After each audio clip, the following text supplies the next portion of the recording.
देश में भट्टा मालिकों का शोषण और उत्पीड़न कतई बर्दाश्त नहीं किया जाएगा। यह बात अखिल भारतीय ईंट एवं टाइल्स निर्माता महासंघ के राष्ट्रीय अध्यक्ष ओमवीर सिंह भाटी एडवोकेट ने कही। ओमवीर सिंह भाटी एडवोकेट ग्रेटर नोएडा में आयोजित एक सम्मान समारोह में बोल रहे थे। आइए सुनिए क्या है पूरा कार्यक्रम। ये उस पद पे गए हैं, मुझे उम्मीद है कि उसको ये पूर्ण तरीके से सॉल्व करने में सक्षम होंगे। गुप्ता जी जो हमारे फरीदाबाद के रहने वाले हैं, ये ऑल इंडिया के कोष अध्यक्ष चुने गए और बिहार के हमारे उन्नू जी जो नहीं है उपस्थित नहीं है, कुछ शक्ल द्वारा वो हमारे महामंत्री चुने गए।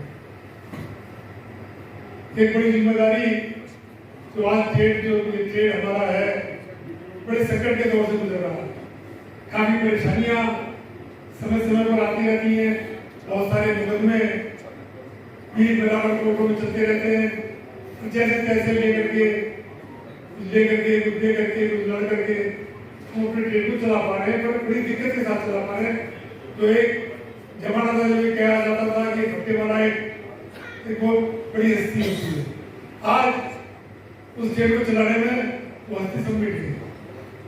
तो ऐसे मौके पर ट्रेड में ऐसी मुसीबतें हैं, अपने ओमवीर सिंह भाटी जी को अध्यक्ष बनाया है इंडिया का। हम समझते हैं कि इनके नेतृत्व में हमारी समस्याओं का समाधान होगा, ऐसी मैं उम्मीद करता हूँ। और मेरे जितने साथी हैं सभी लोग हम तन दिन के साथ लेकर के इनका सहयोग करेंगे, पूरा काम करेंगे। कि और आपने जो आज स्वागत निर्माता समिति ने तो ये सफल आयोजन किया, स्वागत भाटी जी ने जरूर किया, वो तो उनके अपने थे, बाकी और सभी का भी स्वागत आपने जिस प्रकार से किया उसके लिए मैं आपका कहीं मान सम्मान में या किसी वजह से कहीं कोई भूल हमसे हो सकती है, तो उसके लिए मैं आप लोगों से क्षमा चाहूँगा। और मैं यही कहूँगा कि जो जिम्मेदारी एक भट्टा एसोसिएशन के अध्यक्ष के रूप में मुझे मिली है, और जैसा कि जयकंठ जी ने कहा कि ये सिर्फ मेरी ही जिम्मेदारी नहीं है, ये आप सब लोगों की जिम्मेदारी है। और आपका जो प्यार जिस तरीके से मुझे मिलता रहा है ऐसे ही मिलता रहेगा। और मैं आपको आश्वस्त करता हूँ कि आप मुझे जहाँ भी याद करेंगे, एक अध्यक्ष के रूप में नहीं, एक छोटे भाई ओमवीर के रूप में मैं आधी रात आपके साथ बहुत सोचना चाहूँगा। जिले के जो सामाजिक संगठन है जिसमें किसानी में उसका और गौशाला, ये सब सामाजिक ऐसी चीजें हैं जो जिम्मेदारियों का निर्वाह कर रहे हैं। वो अपने उस विद्यालय की पूरी छात्राओं को लेकर के अध्यापकों के साथ इस हृदय से आभार व्यक्त करता हूँ। और भट्टा मालिक हैं, वो सब नई टीम है। मैं समिति के सभी लोगों को और जितने लोग इस कार्यक्रम में उपस्थित हुए उन सबका, और गाजियाबाद से हमारे सब लोग पधारे हुए हैं, मैं सबका हृदय से आभार व्यक्त करता हूँ।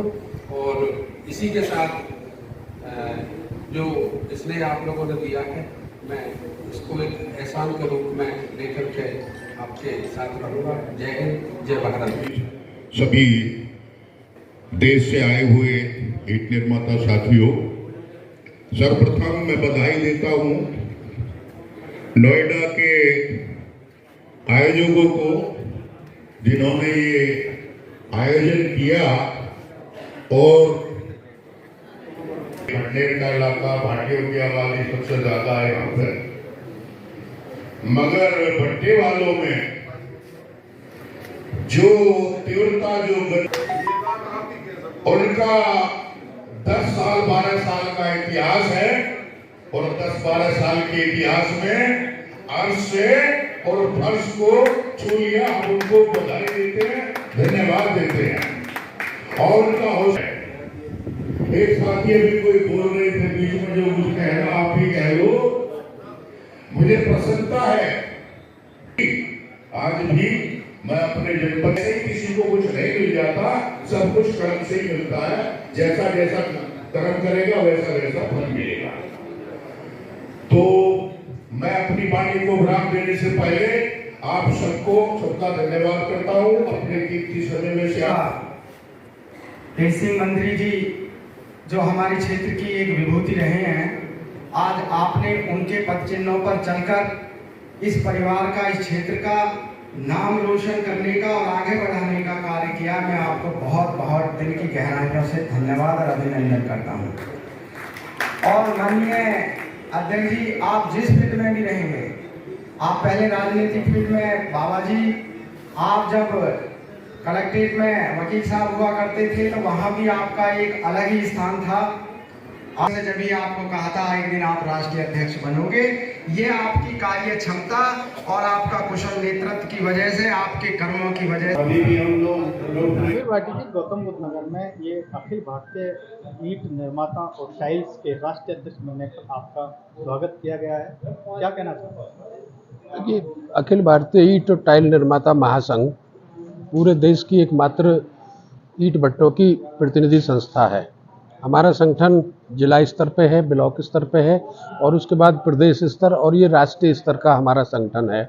और मैं कह सकता हूँ कि कश्मीर से लेकर के कन्याकुमारी तक जहाँ भी हमारे ईंट भट्टे हैं, ये संगठन वहाँ प्रभावी रूप से ईंट भट्टा मालिकों के हितों की रक्षा के लिए कार्यरत है। ये ईंट उद्योग हमारी भारतीय संस्कृति और सभ्यता से जुड़ा हुआ व्यवसाय है और एक ग्रामीण कुटीर उद्योग के रूप में है। लगभग 1-1.5 लाख ईंट भट्टे पूरे देश में संचालित हैं, जिनमें करोड़ों की संख्या में खेतीहर मजदूर जो खेती करने के बाद बचे हुए समय में ईंट भट्टों पर कार्य करते हैं। सरकार की कुछ नीतियां जो समय समय पे आई हैं, उनका अनुपालन ईंट भट्टा मालिक ने किया है। जैसे आप देखेंगे चिमनी के भट्टे चलते थे, आज FCBT के भट्टे हैं और हमने अभी सब जिगजैग में अपने को कन्वर्ट कर लिया है। एक भट्टे को कन्वर्ट करने में 50 से 60 लाख रुपए खर्च होता है। बिना किसी सरकारी सहायता के भी हम अपने स्तर से ही अपने ईंट भट्टों को जिगजैग में कन्वर्ट कर रहे हैं। जहाँ तक इस व्यवसाय की बात है, सरकार की कुछ नीतियाँ ऐसी रही हैं कि जो इस व्यवसाय को धीरे धीरे प्रभावित कर रही हैं। मैं CPCB के डाटा की बात रखूँगा जो NGT में और सुप्रीम कोर्ट में भी उन्होंने रखा है कि ईंट भट्टा का कंट्रीब्यूशन प्रदूषण में मात्र 7% है और उसको भी घटा करके जिगजैग टेक्नोलॉजी में लाकर 3% पे आ गया है। ये डाटा CPCB का है, केंद्रीय प्रदूषण नियंत्रण बोर्ड का। और NCR में चूँकि आप इस टाइम मेरा साक्षात्कार ले रहे हैं, तो यहाँ तो 4 महीने 1 मार्च से भट्टे का संचालन 30 जून तक के लिए किया हुआ है। और यदि प्रदूषण की आप स्थिति देखेंगे तो आज AQI NCR का क्या है, तो ये अपने आप स्वतः ही दिखता है कि ईंट भट्टे अपने आप में प्रदूषण नहीं करते हैं। फिर भी जो सरकार के और न्यायालयों के आदेश हैं उनको हम मानते हैं और इस उद्योग के लिए मेरा यह मानना है कि जो नीतियां सरकार की आ रही हैं वो अनुकूल नहीं है। जैसा और कि आपने कहा कि पॉल्यूशन ईंट भट्टों के अलावा ट्रैफिक और एयर जैसी कई चीज़ हैं, उनसे भी है और सरकार द्वारा ईंट उत्पादन क्षेत्र को तरह तरह से बाधित किया जा रहा है। आप सरकार को क्या सलाह देना चाहिए?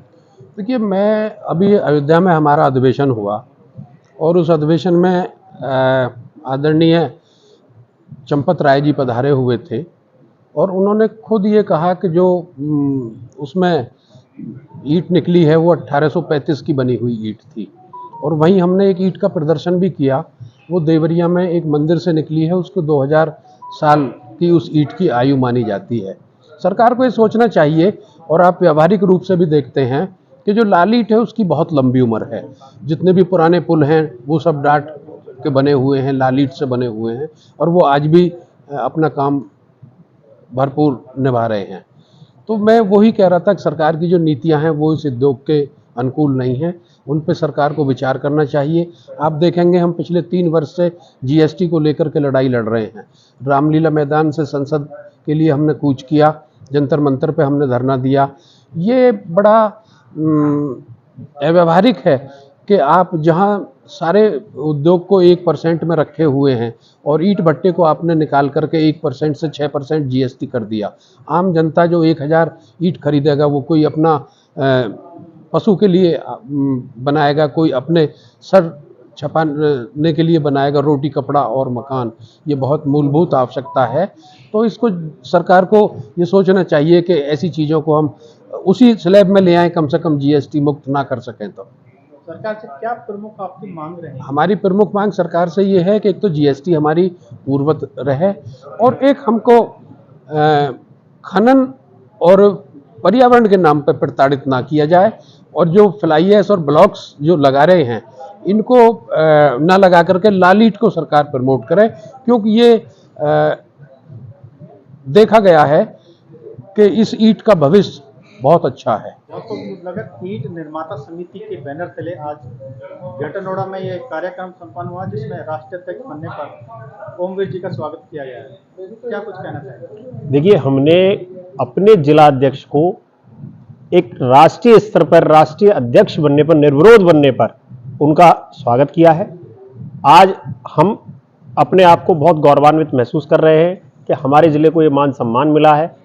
इसके लिए हम भाटी जी के बहुत बधाई देते हैं कि उन्होंने हमें इस क्षण का अनुभूति कराई, और यहाँ पर आए हुए सभी जनपदों के प्रतिनिधि और हमारे भट्टा स्वामी और हमारे जिले के भी सभी हमारे साथीगण,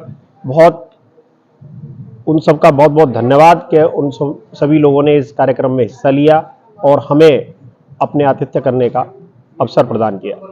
गौतम बुद्ध में क्या प्रमुख चुनौती है ईंट भट्टे मालिक को? ईंट भट्टा मालिक को तो प्रमुख चुनौती खनन, पर्यावरण के नाम पे दोनों पे प्रताड़ित होना, जीएसटी, ये तीनों चुनौतियां बहुत बड़ी हैं। वो राष्ट्रीय स्तर पे भी हैं, हमारे जिले स्तर पे भी हैं, और हमें पूर्ण विश्वास है कि भाटी जी इन तीनों समस्याओं से हमें निजात दिलाएंगे।